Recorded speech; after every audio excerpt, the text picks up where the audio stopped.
Welcome to the second season of the Dr. Ramsey Show. Our intention is to deliver educational content and useful information on holistic health and our clinic, Revitalize Functional Medicine. To stay up to date with our weekly episodes, be sure to subscribe to our channel. Enjoy the show.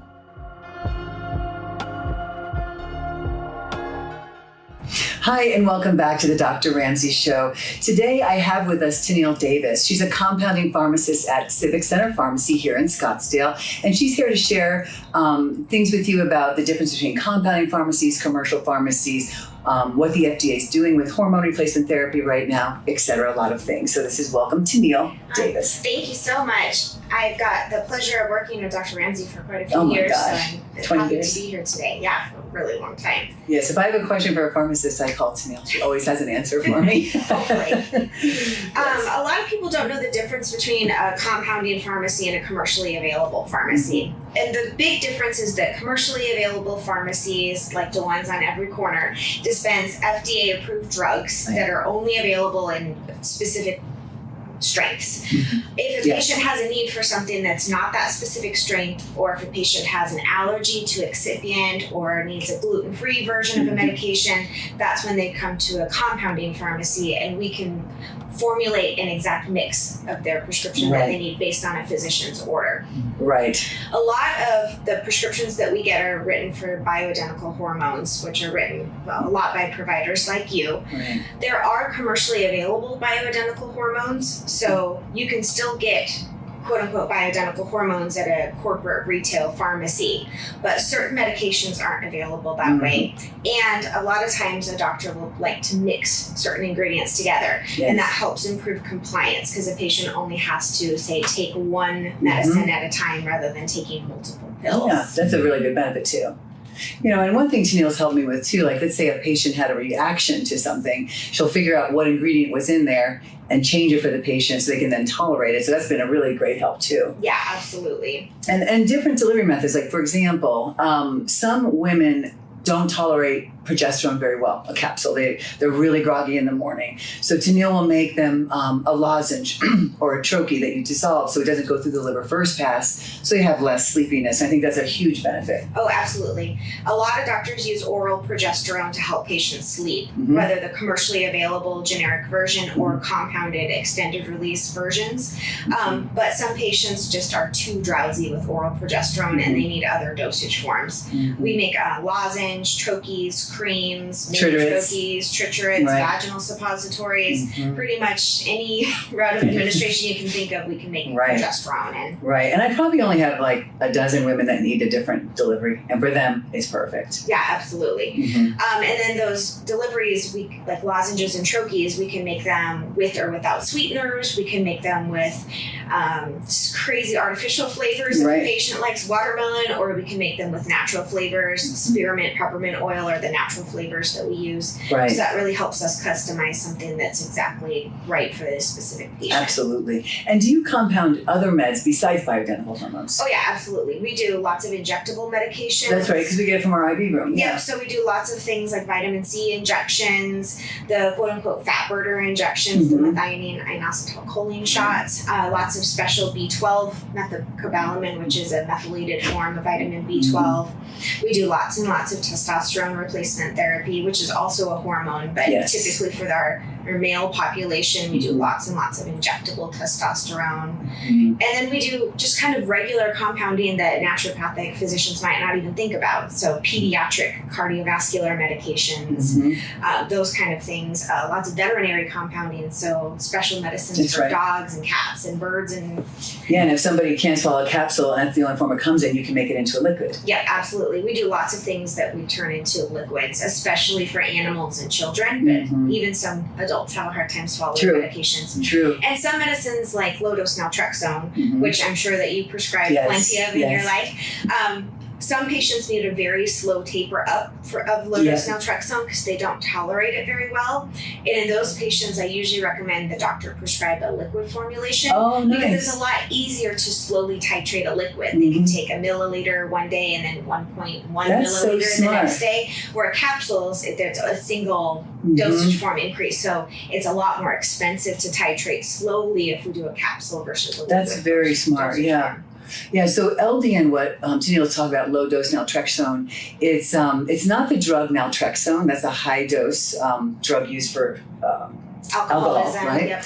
But low dose naltrexone, starting at 0.5, working up to 4.5, treats inflammation. And it started, the research was first on colitis and Crohn's, and now we treat inflammation everywhere with LDN. And I think it works absolutely amazing. LDN is a miracle for a lot of patients. I personally take LDN. So, there's a lot of medicines that, there's so many medications. I'm not a huge medication person in general, but low-dose naltrexone is one of those things I really believe in and has really helped me with kind of chronic back pain. My thyroid dose got to be decreased. So it's been really beneficial for me as a patient too. Let's talk about thyroid. Okay. So Tenile and I both know the challenges that have been going on for patients getting thyroid, because Nature Thyroid was our top one. We can't get that right now. NP thyroid, some pharmacies fill, some pharmacies don't. So Tenile's been fast at work trying to find a solution for us. And she has, and I'm grateful for what you sent us. So you're compounding thyroid in capsule form. So the history of desiccated thyroid is kind of complicated because it's one of those old medications that was grandfathered in, so it never received FDA approval in the olden days. See, I didn't know that. So that's why these companies eventually sought to seek FDA approval, and the price of these kind of medicines has gone from, unfortunately, like $5 for a month's supply to now $100 for a month's supply because they've jumped through the hoops to gain FDA approval. Right. So currently the only kinds of desiccated thyroid, which is thyroid that's made from the thyroid glands of pigs, desiccated, the only two brands that are available right now are NP thyroid and Armor thyroid.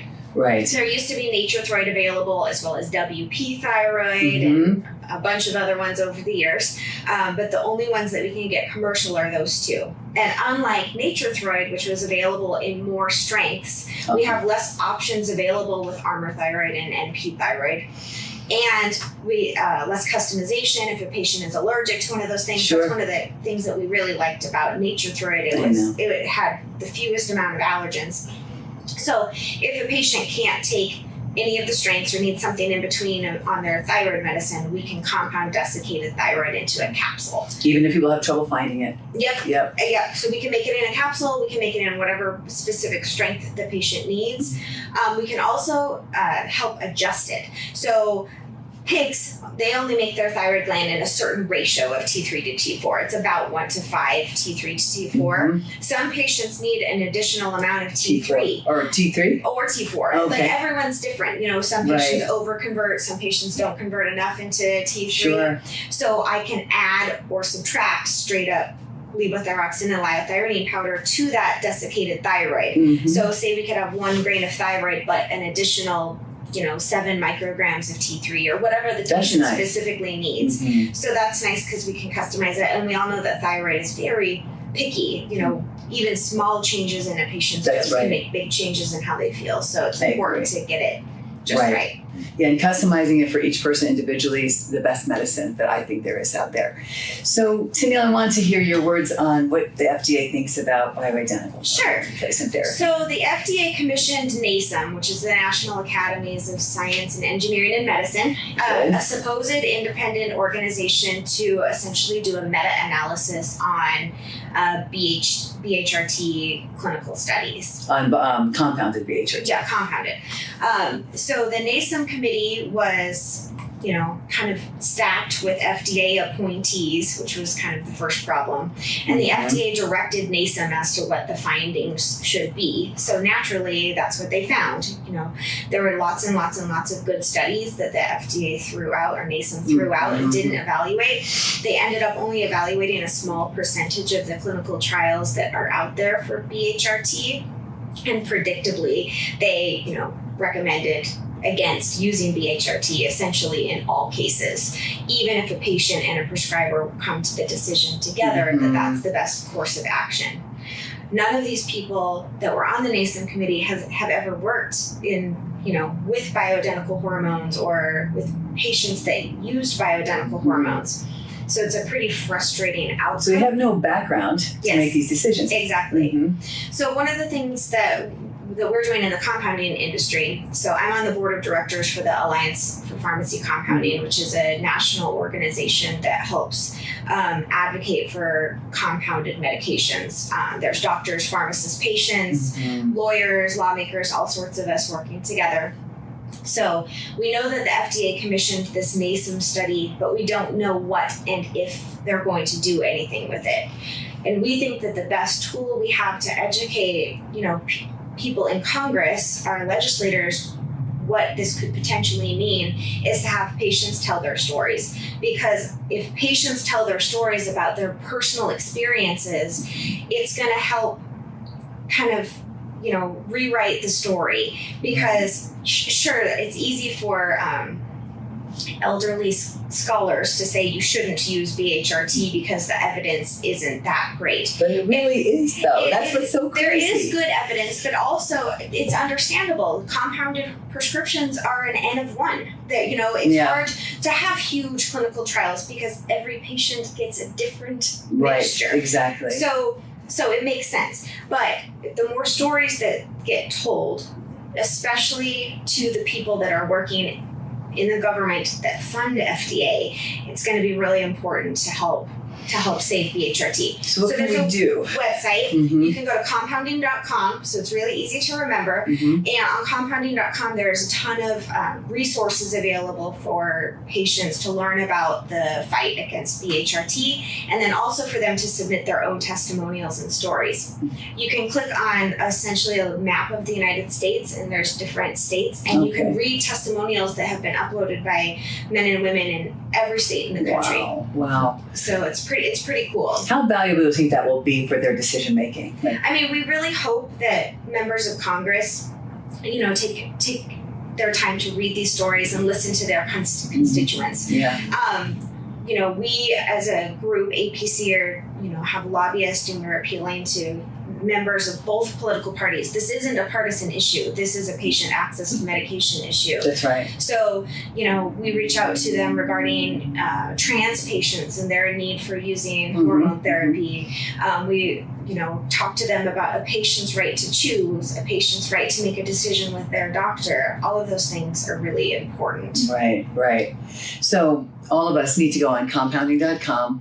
We need to tell our story because this isn't the first time. No. This has happened so many times. I've been in practice 25 years. Yeah. And it's happened many times. I don't know if this is for the same reason or not. No, there's different reasons. So there was a big estriol fight in 2008 that got held up in, a district court in Texas for a long time, and then that went away. But it does feel like working in a compounding pharmacy, and I'm sure prescribing compounded medications, that it's a constant battle to continue to be able to treat our patients. Right. And the list of what we can use continually gets smaller. Yeah, exactly. And we know some certain things are going to go away that are, really effective medications like NAD.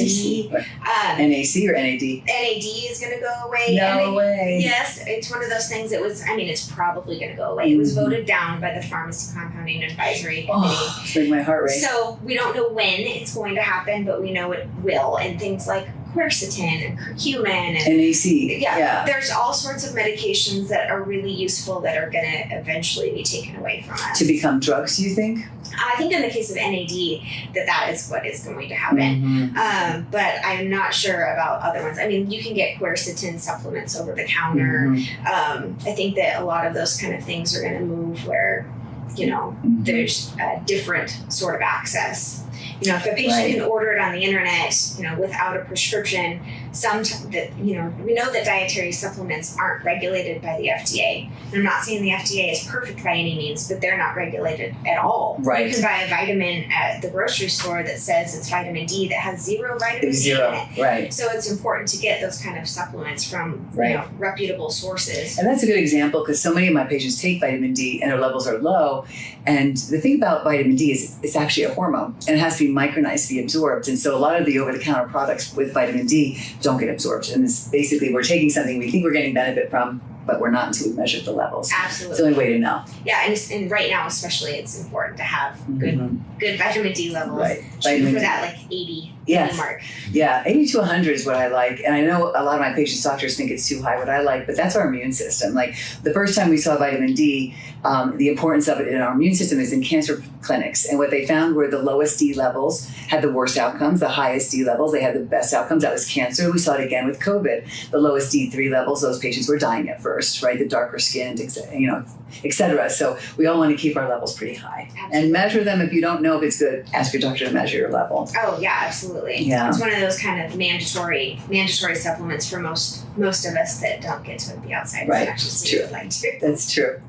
So Tenile is here today to help us understand compounding pharmacies and their richness, because she can make them very specific for people. She can make a progesterone to help a woman sleep 8 hours. She can do all kinds of forms of different hormones and medications. So I think it's really important to support your compounding pharmacies. They're awesome for exactly what I do and other doctors, obviously. And if you have more questions, Tenile is at Civic Center Pharmacy. Do you want to give the number of your pharmacy? Yeah, absolutely. You're welcome to call with any questions. Our phone number is 480-945-9519, or you can visit us at civiccenterpharmacy.com. And they're basically a mile from our office. Yeah, we're real close. Yeah, so thank you so much for listening today. I hope that this was helpful for you and your friends, and we'll see you next week. Bye-bye. Thanks so much for having me. Thanks, Tenile.